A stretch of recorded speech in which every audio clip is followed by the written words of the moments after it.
All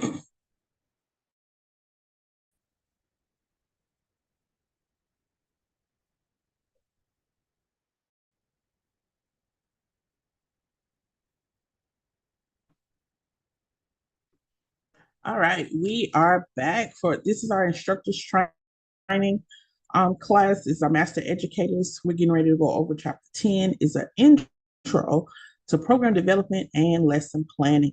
As many of you guys know, if you're following us on our YouTube channel, DCI Education Group, we have tons of videos available for every course you could think imaginable that has came through DCI. Not every training course that we do is available to the public, but some of our courses, you'll see some live trainings. And we do share live streams on that on our YouTube channel. So as we begin to go into chapter 10, also I want to introduce the Beauty Scale AI for instructors. And you can find that on ChatGPT. And I'll probably drop the link to that, but it's a GPT I created particularly for instructors and lesson planning. Okay. So it's kind of like bringing your traditional classwork in also with some the revolution of AI. And so you'll be able to create more relevant, more detailed, more performance-based lesson plans for your learners who you have sitting in your classroom. Okay. And so we want to gain a direct connection to those learners. And we want to always encourage knowledge building, repetition. All right.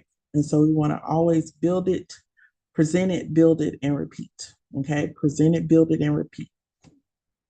So let's move into chapter 10, program development and lesson planning. The critical concept. The critical concept experience has proven that the time spent in planning significantly reduces the time spent in execution. Plan your educational programs carefully. This is absolutely 100% true, maybe 200% true. Okay. Because those that do not plan to fail. Okay. And those that plan to succeed. Absolutely 100%. All right. And so definitely looking at critical concept. This motion here, teaching adults is no walk in the park. Okay. Teaching kids, teaching their children is absolutely no walk in the park. But teaching the parents, teaching adults is no walk in the park. You cannot wing it. You cannot figure it out when you get in there. A classroom full of adults is not a salon. All right. So how the demeanor that you will have in the salon, kind of relax, where we want them to have, be more relaxed. You cannot bring that into the classroom. So we have to plan and we have to prepare for every day how we're going to teach that subject. And from day one, we've been going over lesson planning. All right. So lesson planning and building. We will continue to dive deeper into that because our assignments for the master educators this week and next week is going to be building the practical lesson plans. We've already built the theory lesson plans. Now we need to build the notes. Okay. What are your teaching notes? Yes, you have a plan on paper, but what are your teaching notes? Okay. Give me the body of what you're going to teach, the meat and potatoes of what you're going to teach. So we're going to begin to break it down a little bit more and just go a little bit further. Here's our desired performance goals for this week. We're going to list the steps in the curriculum development process. How do we build a curriculum? We're going to explain the purpose of the use of an advisory council and the curriculum development process. Define the 3 domains for instructional outcomes and write learning objectives for each. And then conduct a sound orientation program for new students. Explain the value and advantages of lesson planning, and then describe each component of a lesson plan. Whereas we will not get through all of those objectives today, this is simply an introduction. All right. And when we look at presentation being about 61 slides, we want to at least get halfway today and have a self-study moment and also come back in our next class day and reiterate, recap, and go at it and finish the lesson. As the master educator, we use lesson plans as a guide, okay? But we want to make them your own. They're simply the blueprint, okay? They're simply the bones. And you have to build it. Every class is going to be different. Thus, every student that comes into your classroom is going to be different as well. So, old school of passing it down just does not work. And the type of students that are in our classrooms now are not the students that were in your classrooms 20 years ago. Okay, so the learning styles are different. We don't have as many millennials. We have more, we're dealing with Gen Zs that are in the classrooms. These individuals are not waiting till they grow up. They are doing now. Okay. And some of them are even more successful or even have more financial components than the ones teaching them. All right. So, what we have to make sure we do, we have to make sure that we are on point at all times. Okay. Which means we got to go deeper. We got to always channel resources, build activities, continue to study in our own private times. Because if this is the career you want, it's not a one and done. Okay. It's a continuation. You continue to build, continue to build. All right. You want to bring your own talents, experiences, and personal characteristics to each classroom. That's why you can't be like Miss A, Miss B, Miss C. Okay. Different time, different person. I know she trained you. Okay. But you can take that training, use it as a blueprint, and add some spice and sauce onto it. If it's the bones, come on, let's put some meat on it. And you're also going to follow the program outline and ensure all educational objectives are met. The end of the day, your goal is not to do song and dance. Your goal is to make sure those objectives are done. How you get those objectives done in the most positive manner. Okay. Some educators do not mind how they get done. For me, I don't really mind how they get done. As long as there was no harm to the student, there was no disrespect, we don't have any bullying, we don't have any favoritism. But I want you to be energetic. I want you to be they call it edutaining, education and entertaining at the same time. Educator has to let their personality come out, whatever that is, okay? Their creativity come out. And you guys need room for that. That's why I encourage directors and supervisors to just back off a little bit, give space for creativity and space for growth. All right, space for creativity and space for growth. Allow your educators to fill those spaces, okay? Allow them to recognize those voids and fill those spaces, all right? Always be there for help if they need help, coaching along the way, all right? Notice I said coaching along the way, not micromanaging along the way, coaching along the way, all right? So the educator must make sure all of those details are taken care of and bring out your talents, your personality. You may be really, really great at doing hair, any demos, you want to really kill it and really build around those demos. Let's look at planning concepts and preliminary analysis. A properly developed program will result in an orderly and systematic process of education that ensures students progress satisfactorily and achieve program objectives. Got it? Planning concepts and preliminary analysis says a properly developed program. So that means something you got to think about. So we definitely, if we're going to teach hair color, we're going to first think about it. Let's think about the learning process of it. Let's think about all of the knowledge that it holds. Okay. And we're going to build a process of teaching so the students can learn, they can receive and they can learn. Preliminary analysis of the programs, course objectives and goals, lesson plans, and scheduling must be done before teaching can take place. Before you do anything, you should really be able to go throughout your entire program. For me, I want to go throughout every chapter, every course, every program, and what question could possibly come up. I want to make sure I have an answer for. I want to make sure I'm familiar with, okay? Terms, questions, similar experiences. I should have a database. The educator should have a database to go in really and teach anything. Okay. So all of that should be a consideration before even teaching. We should not be getting in front of the clients, in front of the students, and do not know where we're going and what we're doing. All right. Let's look at curriculum development. Curriculum, a set of courses constituting an area of specialization. So the curriculum would be a cosmetology or barbering curriculum, and that is a set of courses constituting an area of specialty, okay, which is hair. Effort must be put into curriculum development, including a number of key steps, all right? A number of key steps. So our protocols and procedures are going to be key. Here are the steps for developing a course of study. Determine resources for course content. Obtain review information. List essential tasks and topics. Sort the topics and tasks, and then sequence the subject categories and allocate time each subject. Okay, that is the top 6. We got some more we got to roll down the line. But let's look at these top 6 as before we go forward. Determine resources for course content. What are we going to use to help someone understand what we want to teach?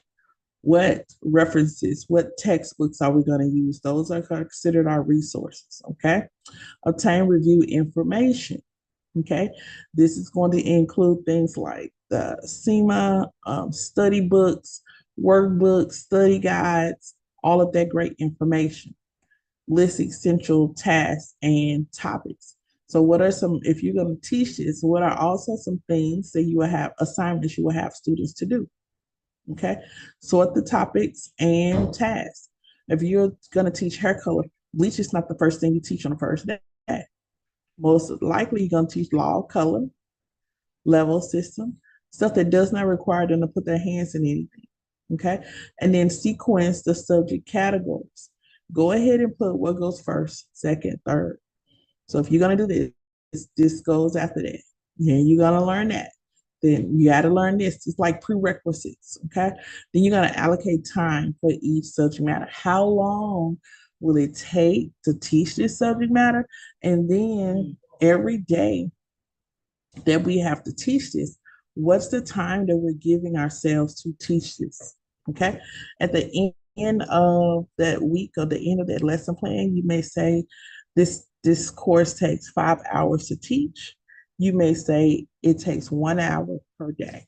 Okay, with it taking 1 hour per day, that totals your 5 hours to teach that course.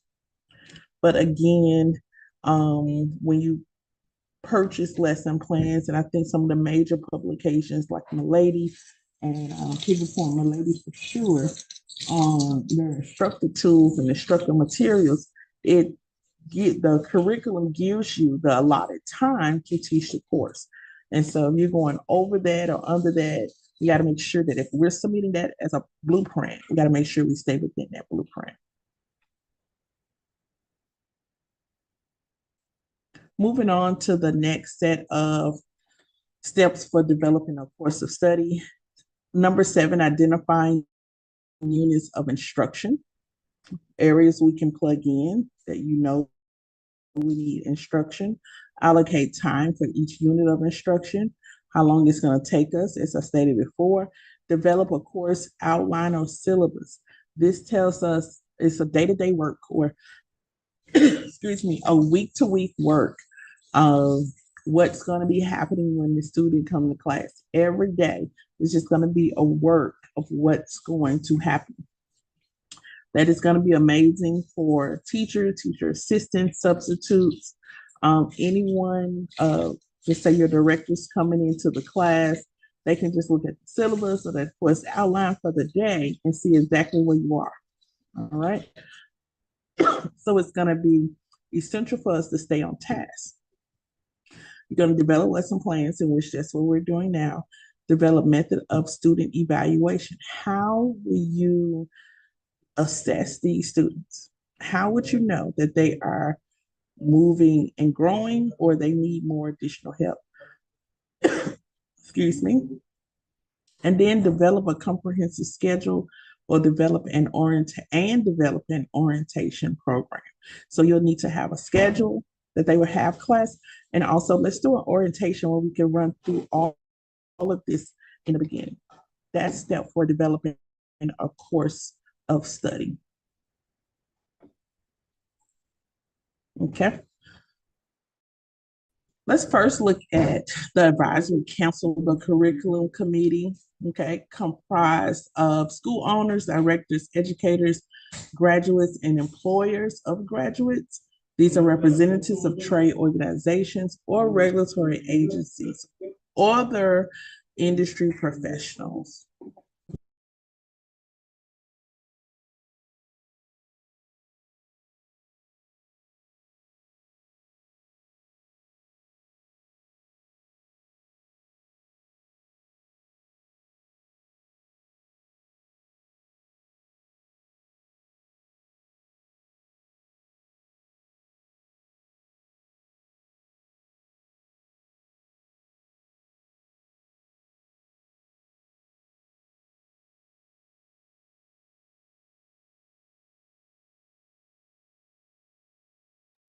All right, so yeah, that was an advisory council, which is your curriculum building committee. What you would do, we would present that course, present that curriculum to the council, and the council would give their feedback on it. And you want to have a variation of individuals on this council simply because you want to make sure that you're giving the most relevant, the most pertinent information and to the student base, and also that you are right along with industry standards and that you are producing well qualified students as well. Okay.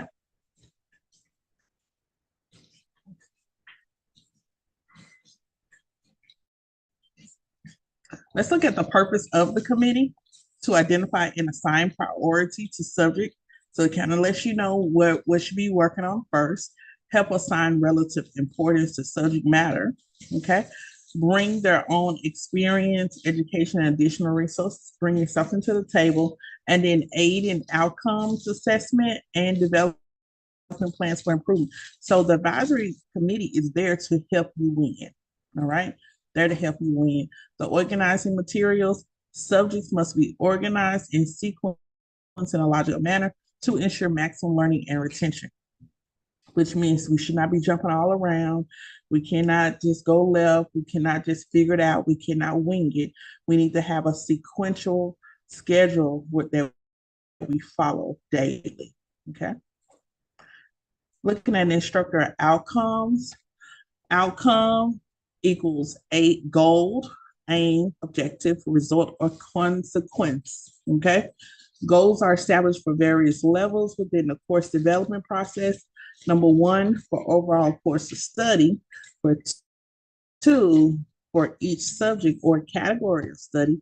Or three, for each lesson plan found in a unit of study. Those would be our instructional goals. Looking at objectives and examples, here's an objective Business 101 program goal: to apply learned theory, technical information, and related matter to assure sound judgments, decisions, and procedures. All right. To apply learned theory, technical information, and related matter to assure sound judgments, decisions, and procedures. That's Business 101. That's a sample objective and goal.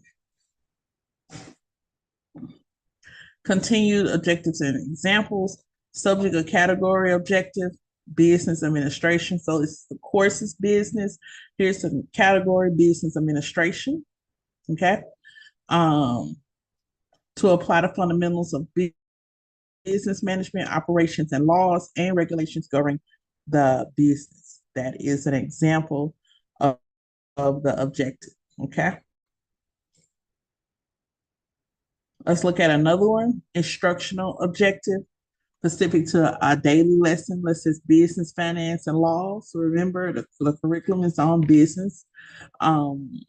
Here's our examples. One, to identify financial considerations of an operating business. Two, to explain the importance of maintaining accurate business records. And three, to summarize the laws and regulations governing the business. Okay.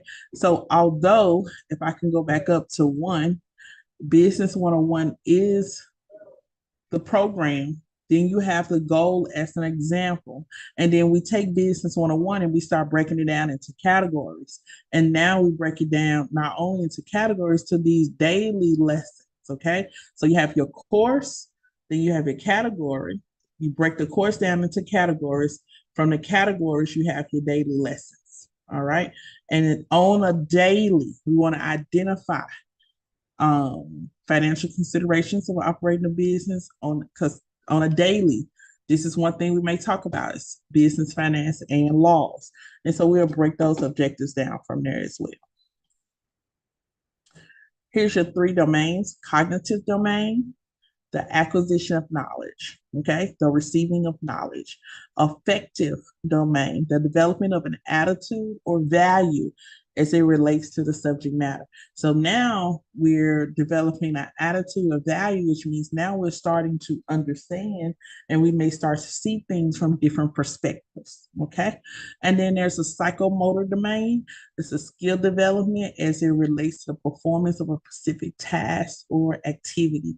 So now we have the cognitive, the understanding, the thinking component, the brain component, and then we have the affective domain. We're starting to separate things, okay? And we're starting to have considerations of what we like, what we don't like. This goes there, that goes there. And now the psychomotor domain pulls it all together, okay? So I'm going to pull it all together. Let's look at the cognitive. The acquisition of knowledge, performances that require specific information, such as principles, concepts, and generalizations necessary for problem solving. So a lot of times people will say, honestly, let me just tell you, some people have illnesses, and some illnesses could be like heart damage, stroke, kidney disease. And what I've noticed in my own experience, those individuals that are diagnosed with those major organ issues or have these acute illnesses, they get to a level where they're acute illnesses, the cognitive part of the brain is affected. Okay. And so their inability to think further or to bring everything together to have an understanding as they did before. And so it's going to require patience and even learning, slower learning, more developed learning style, a more developed teaching style as well. So the cognitive, the acquisition of knowledge. And you have a lot of people that just want to learn. Great, amazing. Okay. But all cognitive parts of the brain also needs to take a little break because bringing all of that information in, you will still need to sort it out. Okay. So when you're remember, when you're dropping off information to students, you still have to give them an opportunity to sort it out. Okay. It helps if you give them the information in sequence so they don't have to process everything at one time. All right. Affective domain, the demonstration of feelings, attitudes, sensitivities toward other people, ideas, and things. Now you ever heard of you and your feelings? Okay. You feel this kind of way. I thought this was a type of, yeah. That's what affective domain is. Positive attitudes, values, and feelings are desired in the workplace. So at work, in your classroom, you got to make sure you're in a positive, affective domain. Okay. I understand how you feel about it, but with other people, this working environment has to be conducive to a positive, happy working environment. The psychomotor domain, okay, objectives relate to skill performance. Students perform physical or psychomotor tasks under supervision. Repetition eventually transfers to routine, and that's what you want. And then you practice in the workplace. Okay. You want cognitive to come together. Now you have your feeling about it, and then now you want to put it into practice. All right. Objectives relate to skill performance. You know, sometimes individuals say, I'm just visual, but in order for you to do it with your hands, you got to understand it in your mind first. All right. So, and sometimes you'll have the opposite. People say, well, I understand it here. I just can't connect my hands to do it. You got to figure out a way to connect those together. That's the psychomotor domain that has to connect to the cognitive domain. All right. And once those two connect, you're going to feel some type of way about it. I like to do it. I don't like to do it. I like to do it. I don't like to do it. All right. So what we want with affected domain, it said the student will demonstrate responsibility by following school policies and procedures at all times.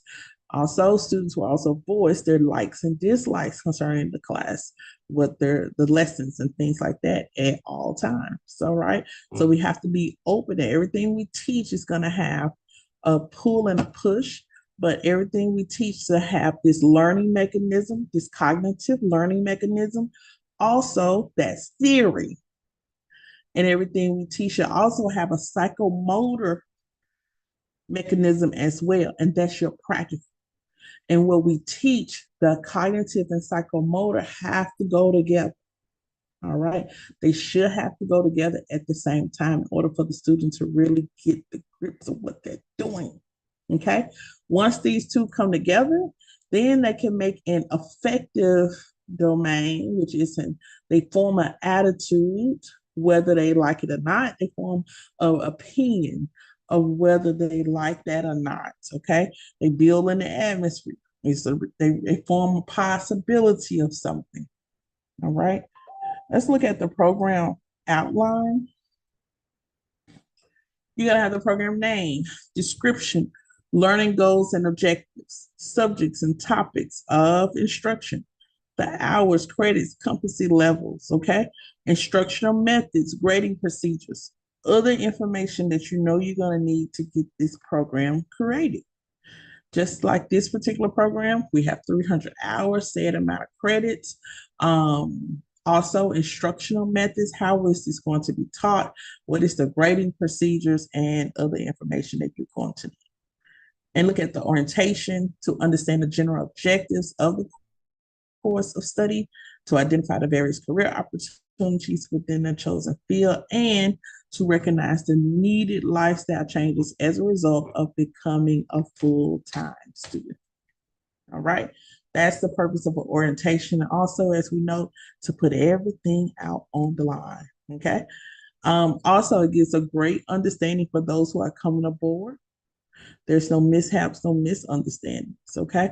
The purpose of orientation to understand the various rules and policies. This is where we get the answer key questions, okay, affecting students enrolled in the course. Also, to know the most recent performance outcomes achieved by the institution, which means how well has that institution been doing prior to this venture.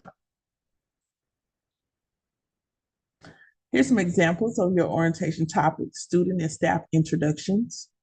So great, you do an icebreaker, opening activity that allows new students to bond with continuing students, and explanation of the importance of developing people skills, as well as the technical skills required for career success. All right. Those are great topics. Explanation of the importance of students' desire, their personal commitment, their drive to succeed, and also a history of the applicable field. Okay, if this is a curriculum, this is a degree, a certificate that I'm getting, what kind of money can I make with it? What jobs are available? What education is required going forward? Just give me a history of the field. All right, the job outlook, so whatever I'm saying with careers, what are the jobs looking like? Add wages, go to the labor board websites and just jot information, pull information out that can be very beneficial to you and that course. Somebody may be a numbers person, that may be the thing to close a deal. Then you're gonna look at course length and licensure requirements. What does the state say? What does the US says, okay? What does the county say? Also, when it comes to course length, all right, how long does it take for them to finish the course from beginning to end? When it comes to testing, what is that process like?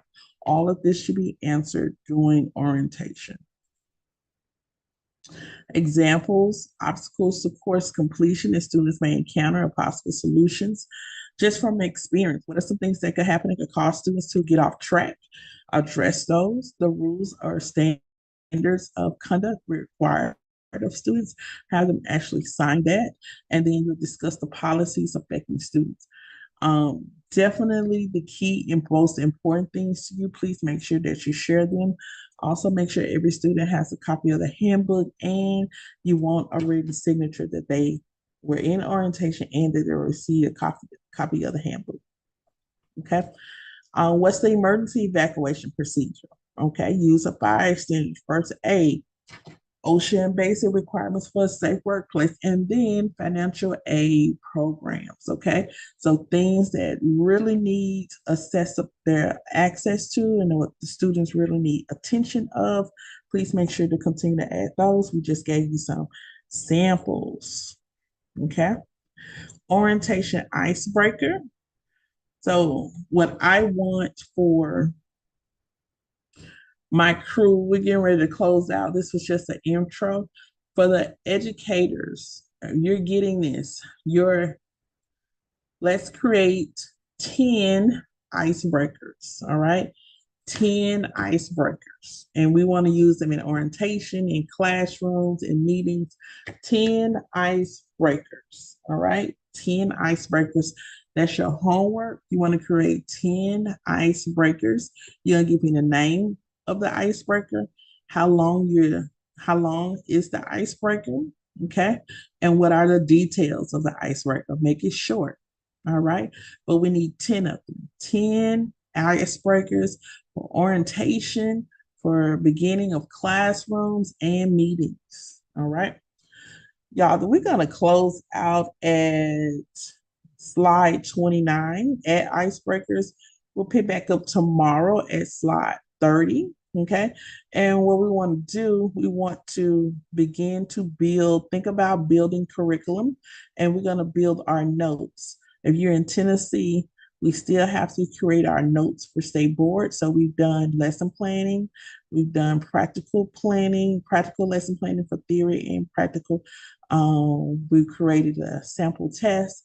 Now we need to create the notes, okay? We need to create the notes. So let's go back to those subjects that you love, the subject that you selected, and now we're going to create notes, the meat and potatoes for the class. We won't do that until we meet again, okay? Once we meet again, we'll pick that up. But your homework for right now is going to be each to create 10 icebreakers. They can be for orientation, meetings, and morning or evening classroom starts. All right.